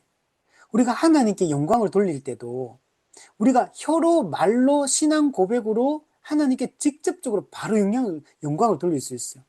몸이라는 건 어떤 겁니까? 이 몸은 움직여야 되고 행동을 해야 돼요. 근데 말이라는 거는, 혀라는 거는 훨씬 더 이게 강한 임팩트가 있고 영향력이 셉니다. 그래서 야고보에서 보면 혀를 제어하는 것에 대한 얘기를 하잖아요. 그죠? 이 말이라는 게 엄청 강한 힘을 가지고 있거든요. 그렇기 때문에 우리가 기도에 있어서도 말로, 혀로 기도하는 게 매우 중요합니다. 그래서 우리가 말로 선포하고, 말로 강구하고, 말로 영광을 돌리는 게 매우 중요합니다. 그래서 적극적으로 우리가 말로, 혀로 기도해야 돼요. 또 아까도 얘기했지만 우리가 특히 합심으로 기도하는 게 되게 중요합니다. 우리가 교회에서 기도할 때는 우리 통성으로 기도합시다. 합심해서 우리 기도합시다. 이렇게 하잖아요. 그때는 침묵 기도하면 안 돼요. 말로 기도를 해야 돼요. 소리를 내서 기도해야 돼요. 그렇게 해야지만 한 몸, 한 가족 된 지역교회가 하나로 결속이 되는 거예요. 이게 깊이 있게 이게 결속이 되고 하나됨이 더 강렬해지고 이렇게 되거든요. 그러면은 훨씬 더 강한, 우리가 강하게 한 마음과 한 뜻으로 하나님께 나아가는 게 가능해집니다. 그 속에서 하나님의 임재와 영광을 체험하게 돼요. 모든 성도가 함께. 근데 우리 합심해서 기도합시다 이렇게 했는데 침묵 기도하고 그러면 힘이 빠져요. 함께 한 마음과 한 뜻으로 하나님께 간절하게 힘을 모아서 쫙 달려가야 되는데 이 처지는 거예요. 우리가 줄달리기 할 때 어떻습니까? 줄달리기는 꼭 상대방이 우리보다 덩치 크다고 이기는 게 아니거든요. 그 사람이 덩치 크고 키 크다고 이기는 게 아니에요. 마음이 그 한 팀의 원팀으로 마음을 딱 모아가지고 한 마음과 한 뜻으로 한 타이밍에 힘을 같이 쫙 쓰면 힘을 모아서 싹 쓰면 그게 이기거든요. 근데 아무리 덩치 크고 힘이 좋아도 이게 중구난방으로 힘을 쓰면 힘이 모아지질 않거든요. 기도할 때도 이게 정말 중요해요. 저 수련회 같은 데 기도할 때 우리 해보잖아요. 그럴 때는 어때요? 우리 기도합시다 그러면 전부 다 쫙 합심해 기도하니까 막 얼마나 뜨겁고 기도가 마음이 솔직하게 기도가 되고 기도에 집중도 잘 되고 그렇잖아요. 그게 여러분 매 주일마다 우리 주일마다 회개 기도하잖아요. 참회 기도하고 또 감사의 기도 이렇게 드리잖아요. 설교 끝나고 나면 합심해서 기도하잖아요. 이때 여러분 크게 합심해서 집중해서 다른 사람의 소리 너무 자꾸 듣지 말고 남이 내 기도 들으면 어떨까 그런 생각하지 말고 그냥 나는 내가 하나님 앞에 1대1로 직접적으로 나가면 되는 거예요. 그래서 조금 어색할 수 있거든요. 그래도 내부터 힘을 내서 기도를 해야 돼요. 딴 사람 신경 쓰지 말고, 내 기도가 논리적이냐, 안 논리적이냐, 저 사람 무슨 기도하는지, 저 사람 들으면 어떡하냐. 너무 그런 생각 하지 말고, 그냥 하나님께 간구하는 것 같이. 자꾸 그런 마음으로 자꾸 그렇게 가야지만, 교회가 한 마음과 한 뜻으로 이 기도하면서 은혜를 체험할 수가 있거든. 자, 그래서 뜨겁게 우리 기도하는 게 중요하다. 또한 마음의 열정은 그 뜨거움과 격렬함으로 말미암아 종종 혀를 제하여 본의 아니게 말하도록 만들기도 합니다. 즉 뭐냐면 마음이 뜨겁잖아요. 마음에 갈급함이 있고 열정이 생기면 그게 우리의 혀를 통해 나타나는 거예요. 그래서 혀를 움직여서 혀로 하여금 말로써 하나님께 뜨겁게 간구하고 하나님께 신앙을 고백하게 하고 영적 전투를 하게 하고 이렇게 하는 거예요. 그래서 이 말과 혀와 이 마음이 연결돼 있다. 이게 같이 가는 거다. 그죠? 우리가 육체와 영혼이 연결되어 있으니까 영혼이 간절하면 육체가 그 행동으로 그게 나타나듯이 이렇게 된다는 거죠. 자, 마지막으로 247문. 그렇다면 방언으로, 즉 알지 못하는 말, 방언으로 기도하는 것에 대해서는 어떻게 생각하십니까? 이것은 하나님을 조롱하는 것이며 일종의 사악한 위선입니다. 이상하죠? 우리가 듣던 얘기가 좀 다르죠? 어. 저도 이 제네바 교리문답을 개인적으로 제가 이거 연구하면서 이거 딱 보고 이게 깜짝 놀랐어요. 이거 보고. 칼빈이 이거 썼는데 칼빈이 방언을 그럼 반대하나? 이걸 하나님을 조롱하는 거라 그러고 일종의 사악한 위선이라고 이렇게 말하고 이렇게 말하니까 제가 처음에 이거 연구하면서 깜짝 놀랐어요. 이 얘기가 왜 써놨지 이런 얘기를 이렇게 생각을 했는데 이제 제가 근데 이 부분은 제가 막 자료를 많이 찾아봤는데 이게 칼빈이 어떤 의도로 썼는지 이게 명확하게 나오지가 않더라고 이게. 그래서 제가 이 부분이 조금 이게 고민이 되는 이게 질문이었습니다. 자, 그런데 이제 기본적으로 우리 개혁파의 이 가르침들을 이 유추해서 이렇게 생각을 해보면 칼빈이 이걸 왜 썼느냐? 우선 1차적으로는 이걸 기록하게 된 그 당시가 어떤 시대적 배경이 있는 겁니다. 그 당시에 중세 로마 가톨릭의 그 타락한 중세 교회라는 그 환경이 있었던 겁니다. 여러분, 이 모든 교리문답은 그 당시 종교개혁의 그 당시 상황에서 기록된 거거든요. 그래서 우리가 오늘날의 관점으로 이걸 잘못 보면 오해할 수 있는 이 표현들이 있어요. 근데 그 당시를 생각해 보면, 아, 그 당시에 이걸 어떤 의도로 이걸 기록했겠구나라는 걸 이해할 수가 있습니다. 그래서 이 방언에 대한 것도 당시 중세 로마 가톨릭 교회가 이 왜곡된 이런 은사에 대한 이해들과 이런 사용들, 이런 것들이 있었기 때문에 거기에 대해서 칼빈이 반대하면서 거기에 대한 그것들을 지적하면서 이것을 기록했다라고 기본 생각을 해야 됩니다. 그래서 요 지점을 우선 기본 생각하고, 그런 측면에서 봤을 때 고린도 교회가 방언을 잘못 사용했던 것처럼 당시 중세 교회가 이런 방언에 대해서 왜곡된 태도와 이해를 가지고 있었기 때문에 이 부분에 대해서 이걸 지적하고 있는 것이다. 이렇게 이해를 기본해야 됩니다.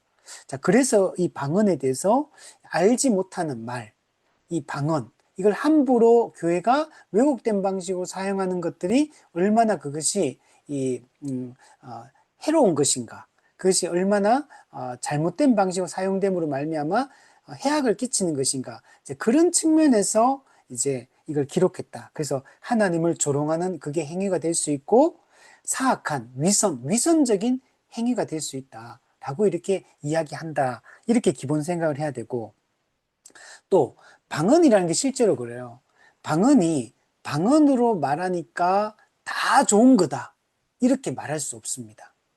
여러분, 그 고린도전서 14장에 보면 이 방언에 대한 얘기할 때 일반적으로 1차적으로 공적 예배 상황에서는 방언으로 하면 안 됩니다. 대표 기도를 할 때라든지 공적인 상황에서 목사님이 목회 기도하는데 방언으로 기도한다. 못 알아듣잖아요, 성도가. 그러면은 그 옳지 않다. 그래서 고린도전 14장 같은 경우는 공적 예배 상황에서 방언으로 말하면 안 된다. 그 관점에서 그걸 기록했다는 걸 기본 인식을 해야 되고. 자, 그러면 성경에서 방언이라는 걸 정말 부정적으로 생각하냐? 방언하지 말라고 했냐? 지금 이 칼빈이 썼던 말처럼 방언 자체가 그냥 하나님을 조롱하는 거고, 방언 자체가 위선이고 사악한 것이다. 그럼 칼빈이 그 고린도전서 그의 방언을 잘못 이해가 이런 걸 썼겠습니까? 절대 그럴 리가 없거든요. 그래서 이거는 그런 의미로 말하는 게 아니고, 방언이 왜곡되게 사용되는 그 상황에서 이게 잘못되게 했을 때 이제 이렇다라는 걸 얘기한다는 거예요. 쉽게 얘기하면 아까 앞에 말로써 기도하는 것과 영과 마음을 담아서 기도하는 것에 대한 차이점을 얘기했잖아요. 아까 전에도 우리 242문에 보면 입으로만, 혀로만, 마음과 영혼이 담겨 있지 않는, 진심이 담겨 있지 않는 이 기도가 하나님을 불쾌하고 무익하게 한다 그랬잖아요. 이것처럼 방언이라는 것도 이게 그냥 말로만 그냥 다다다다다다다 방언했어요, 예를 들면. 근데 거기에 내 마음과 내 진심과 또는 하나님의 뜻에 맞는 이런 게 안 담겨 있는, 그냥 형식만 갖추어진 그런 방언이라면, 또 그게 공적인 상황에서 통역되지 않는 방언이라면 그는 무익하다는 거. 그는 위선이 될 수 있어요. 실제로 방언이 그렇다는 거. 방언은, 모든 은사는 그 성경에 보면 그 하는 사람, 예언이든 방언이든 통역이든 방언하는 사람의 제재를 받아요, 제재. 그러니까 무의식 중에 방언을 하는 게 아니에요. 의식 중에 방언을 하는 거고, 의식 중에 내가 통제하면서 방언을 하는 겁니다. 그리고 그 방언을 할 때는 내 마음이 안 담기는 게 아닙니다. 성경 보면 영으로 비밀을 말한다 그랬어요. 그러면 내 영혼이 하나님께 성경의 가르침에 입각해서 성령의 인도하심을 따라 방언이라는 걸 하는 겁니다. 근데 방언을 해보면 그렇게 바르게 방언을 할 수도 있는데, 때로는 그 방언하는 사람의 감정과 생각과 이런 게 담길 수가 있습니다. 그 안에 섞여 들어가면 불순물이. 그래서 예를 들면 방언을 한 2시간 찐하게 방언을 했어요. 근데 그 사람 마음속에 미움이라는 감정을 가지고 교만이라는 감정을 가지고 이런 우울함에 내는 은사를 있으니까 나는 우울한 존재고 더 믿음이 좋은 사람이다. 이런 왜곡된 이런 태도와 생각들, 감정을 가지고 기도하잖아요. 그러면 방언은 2시간 했을 수 있어. 근데 거기에 방언 속에 나의 교만함, 내 분노가, 내 감정이, 누군가를 향한 미움이 또는 우울한 이런 생각이 그게 개입이 될 수 있습니다. 그래서 모든 예언이든 방언이든 통역 이런 것들을 할 때, 이거 할 때 성경에 보면 검증을 받아야 돼, 검증을. 분별해야 되고, 검증받는 게 필요해요. 예언도 마찬가지고, 통역도 마찬가지예요.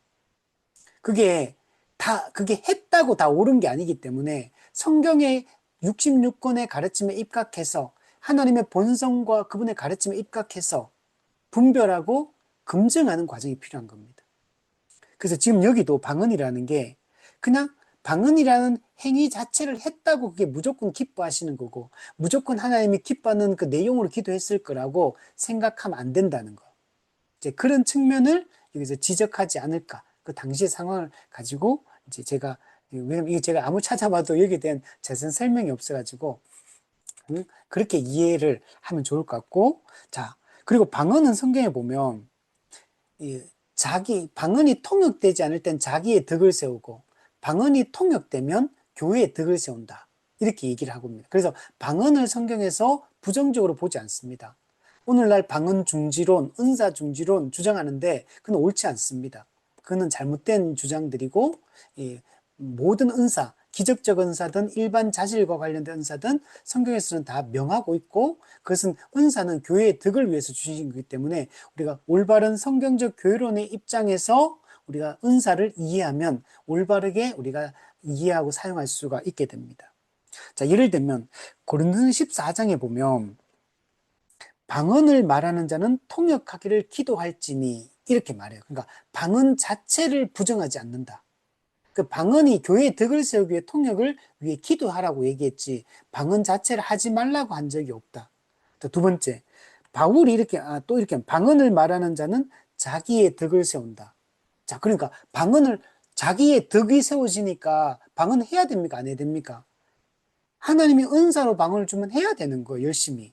모든 은사는 열심히 해야 됩니다. 그래서 방언도 내가 방언을 하나님 나한테 주셨다면 방언으로 열심히 자기의 덕을 세우기 위해서 기도하고 또 방언을 통해서 교회를 중보기도도 하고 또 그러나 교회에서 유익을 끼치기 위해서는 통역이 돼야 돼. 그래서 방언을 말하는 자는 성경에 보면 통역하기를 기도하라고 해요.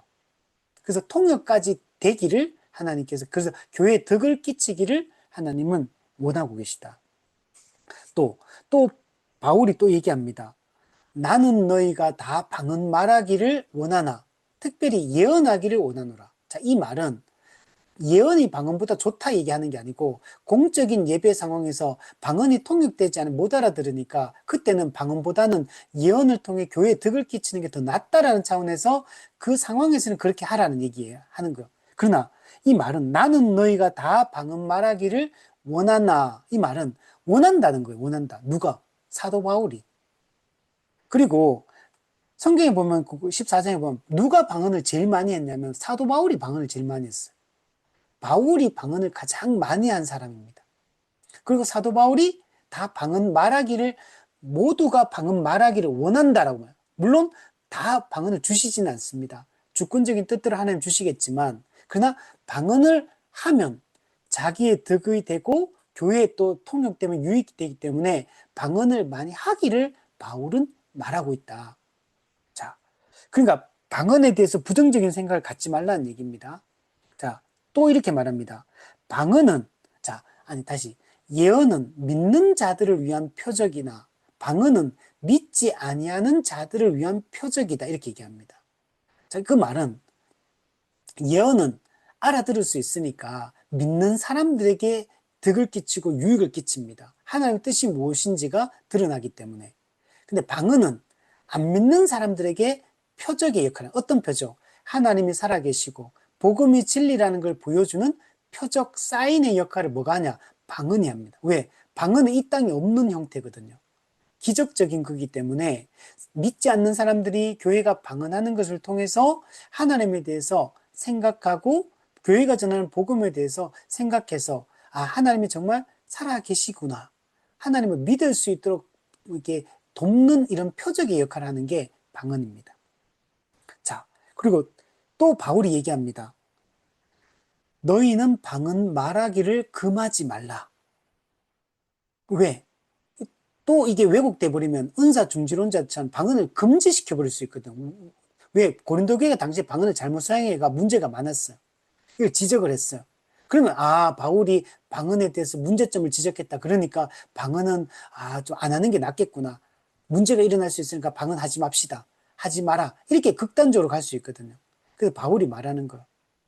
방언 말하기를 금하지 말라. 그러니까 이건 은사기 때문에 다른 은사처럼 선물이에요, 하나님이. 교회에 유익을 끼치기 위해서 주신 선물이기 때문에 사용하는 것이 좋은 겁니다. 그러나 근데 원칙이 있어요. 함부로 하면 안 돼요. 성경에 보면 질서 있게 하고 품위 있게 해라. 이게 원칙입니다. 이거는 모든 예언도 마찬가지예요. 모든 은사는 그 하는 사람의 제재를 받습니다. 우리가 통제해야 된다는 거. 그래서 우리가 질서 있고 품위 있게 모든 은사를 사용하게 되면 그게 교회에 유익을 끼친다는 거. 그래서 이 원칙만 벗어나지 않으면 우리가 적극적으로 방언이든 예언이든 모든 은사를 적극적으로 우리가 받은 은사를 활용해서 교회를 섬기는 것이 하나님의 뜻이다. 은사, 카리스마, 카리스, 은혜의 결과, 카리스마. 하나님이 주신 은혜의 선물, 은사, 카리스마. 그래서 우리가 이걸 적극적으로 사용해야 된다. 그 모든 은사는 예수 그리스도가 이 땅에 계실 때 보여주셨던 그분의 능력과 예수 그리스도의 자질, 성품, 그것을 나누어 준 게 은사예요. 그래서 복음서에 나타난 예수님의 성품과 예수님의 능력을 골고루 사람들한테 교회에게 나눠준 게 은사입니다. 그래서 이것을 적극적으로 사용하는 것이 그리스도가 교회를 적극적으로 섬기고 통치하는 것에 은혜를 누리는 방식이 성도들이 받은 은사로 서로를 섬기는 것. 근데 오늘날의 이 은사주의 운동에서는 이게 기적적 은사, 오순절 운동에서는 기적적 은사, 뭐 방언, 예언, 능력, 신유 이런 것만 강조하니까 문제가 되는 거예요. 근데 교회는 우선 1차적으로 교회론의 관점에서 항상 은사를 생각해야 돼요. 그래서 은사는 1차적으로 지역교회 안에서 활용되는 겁니다. 지역교회의 덕을 세우기 위해서 주신 거예요. 그래서 지역교회 안에서 사용하고 또 넓게는 보편교회를 위해서도 우리가 사용할 수 있어요. 근데 항상 은사는 교회론의 관점으로 이해를 해야지만 올바르게 이해할 수 있다. 그리고 기적적 은사만 강조하는 그런 은사주의 운동이나 오순절 운동에 신사도 운동에 하는 이런 형태는 잘못된 거다. 성경에는 기적적 은사만 있는 게 아니고 뭐 긍휼의 은사, 섬기는 은사, 또 뭐 구제 은사 이런 것처럼 위로의 은사 이런 일반 자질, 그리스도의 성품과 관련된 이런 은사들이 많이 있습니다. 그래서 은사는 우열이 없다. 어느 게 어느 것 나은 것도 없고 못한 것도 없어요. 모든 은사는 다 필요합니다. 그래서 이런 기적적 은사만 더 중요하게 생각하고 그것을 더 믿음이 좋은 것처럼 이렇게 생각해서는 안 된다. 은사는 믿음 좋다고 은사를 많이 주는 게 아니에요. 하나님의 주권적인 뜻대로 믿음이 더 좋은 사람한테 은사는 적게 줄 수도 있습니다. 근데 주권적인 뜻대로 주기 때문에 그래서 우리는 각자 받은 은사로 열심히 섬기는 것이 중요하다. 자, 우리 오늘은 여기까지 우리 하도록 하겠습니다.